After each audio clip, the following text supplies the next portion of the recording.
दोस्तों कहते हैं अच्छी बारिश होने से उमस और गर्मी से राहत मिल जाती है। लेकिन आज दोपहर से बाद में मेरे यहाँ पर यानी कि बागपत जिले के कई इलाकों में आज अच्छी बारिश देखने को मिली है। लगभग आधा पौना घंटा लगातार अच्छी बारिश होती रही। और मैं समझता हूँ पश्चिमी उत्तर प्रदेश के कुछ अन्य भागों के साथ साथ एनसीआर दिल्ली और हरियाणा के भी कुछ भागों में ये बारिश जरूर हुई होगी। हालांकि मध्य प्रदेश के मध्य दक्षिणी भागों में तो पिछले कई दिनों से अच्छी बारिश की गतिविधियां देखने को मिल रही थी, लेकिन मध्य प्रदेश की जो उत्तरी भाग है आज दोपहर से बाद में उनमें भी अच्छी तेज भारी बारिश देखने को मिली है। तो दोस्तों आप मध्य प्रदेश से हैं या पंजाब हरियाणा एनसीआर दिल्ली पश्चिम उत्तर प्रदेश से हैं तो कमेंट करके बताना कि आपके यहाँ पर आज दोपहर से बाद में बारिश हो पाई है या नहीं हो पाई है। खैर दोस्तों आज मेरे यहाँ पर आधा पौना घंटा बारिश तो अच्छी हो गई है, लेकिन जैसे ही बारिश रुकी तो पहले से भी ज़्यादा गर्मी और उमस देखने को मिल रही है। तो जिन भाइयों के यहाँ पर आज बारिश हो चुकी है बहुत ही अच्छी बात है, लेकिन जिन भाइयों के यहाँ पर आज बारिश नहीं हो पाई है तो उनके यहाँ पर भी जल्दी ही बारिश हो जाएगी, क्योंकि आज से देश के पहाड़ी और मैदानी राज्यों में बारिश की गतिविधियां बढ़नी शुरू हो गई है। क्योंकि बंगाल की खाड़ी में जो वेदर सिस्टम है, लो प्रेशर सिस्टम है, उसी की वजह से आज देश के मैदानी राज्यों में बारिश की गतिविधियां देखने को मिल रही है।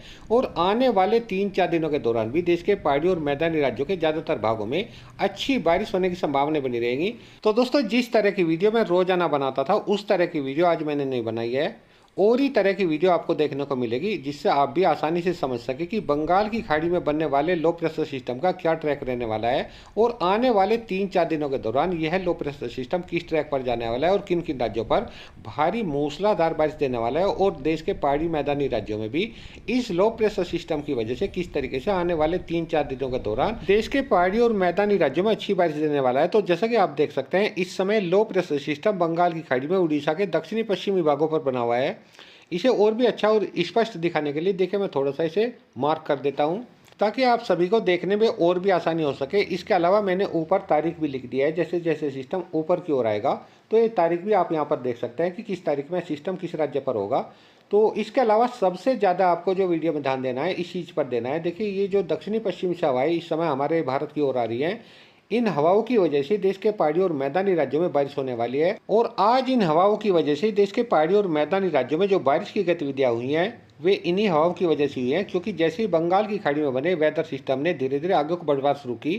तो काफ़ी मॉइस्चर जो इसके चारों ओर को घूमता है, देखिए इस तरीके से घूमता रहता है। तो इधर से बंगाल की खाड़ी से कुछ नमीदार हवाएं मैदानी राज्य तक पहुंच रही थी, लेकिन ये जो दक्षिणी पश्चिमी हवाएं इन्होंने इसके चारों ओर को घूमने वाले मॉइस्चर को कुछ इस तरीके से पीछे की ओर धकेलना शुरू कर दिया, जिससे ये सारा का सारा मॉइस्चर मध्य प्रदेश के ऊपर से होकर के देश के मैदानी और पहाड़ी राज्यों तक पहुंच गया। इसी वजह से दोपहर से बाद में देश के पहाड़ी और मैदानी राज्यों में बारिश की गतिविधियां देखने को मिली है। और दोस्तों जैसे जैसे वेदर सिस्टम आगे की ओर बढ़ेगा, यानी कि छत्तीसगढ़ के दक्षिणी भागों से होते तेलंगाना की ओर बढ़ेगा, तो ये दक्षिणी पश्चिमी हवाएं इस सिस्टम के साथ साथ इसके चारों ओर को घूम रहे मॉइस्चर को भी पीछे की ओर को धकेलती रहेंगी, जिससे यह मॉइस्चर बार बार देश के मध्य राज्यों से तो है देश के पहाड़ी और मैदानी राज्यों की ओर आना शुरू हो जाएगा। और यहाँ पर जैसे ये मॉइस्चर इकट्ठा होगा तो देश के पहाड़ी और मैदानी राज्यों में भी बारिश होने की संभावनाएं आने वाले 3-4 दिनों के दौरान बनी रहेंगी। आप देख सकते हैं मॉइस्चर बार बार ये दक्षिणी पश्चिम हवाएं पीछे की ओर धकेल रही है, इसलिए सारा का सारा मॉइस्चर देश के मध्य राज्यों से होते मैदानी राज्यों तक पहुंच रहा है। और मैदानी राज्यों पर ही जैसे मॉइस्चर पहुंचता है तो बंगाल की खाड़ी से भी कुछ मॉइस्चर यहाँ पर पहुंच रहा है, इसलिए यहाँ पर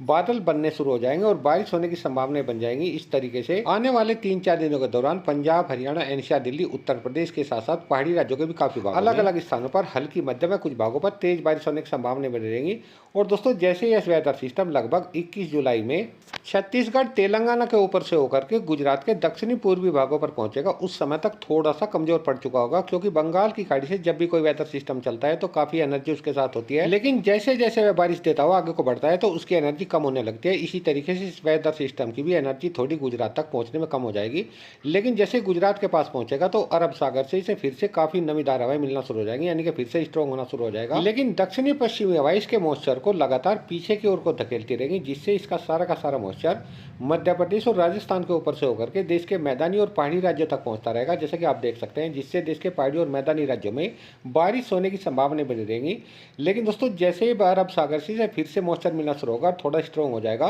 तो थोड़ा सा स्ट्रॉन्ग होने के बावजूद यह गुजरात के ऊपर से होकर के अरब सागर में गुजरात के दक्षिणी भागों पर पहुंच जाएगा, जिससे गुजरात के साथ साथ महाराष्ट्र के उत्तरी पश्चिमी भागों में भारी से भारी मूसलाधार बारिश होने की संभावना बनी रहेगी, क्योंकि यह वेदर सिस्टम गुजरात के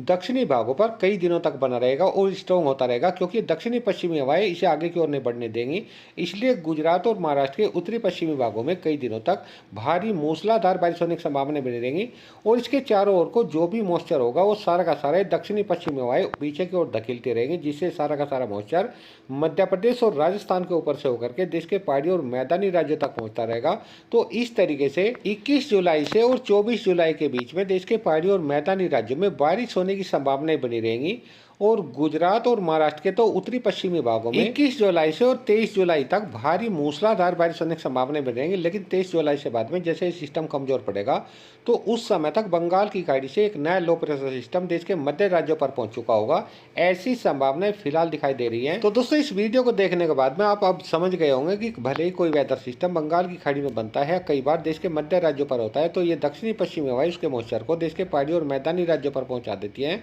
तो इस तरीके से कई बार देश के पहाड़ी और मैदानी राज्यों में बारिश होने की संभावना बनती है। उम्मीद करता हूँ आप ये सब कुछ समझ गए होंगे। तो दोस्तों, ये थी आज की मौसम जानकारी। पसंद आए तो वीडियो को लाइक कर दे, चैनल पर पहली बार आए चैनल को सब्सक्राइब कर ले। मिलता है एक नई मौसम खबर के साथ, तब तक के लिए सभी दोस्तों को नमस्कार।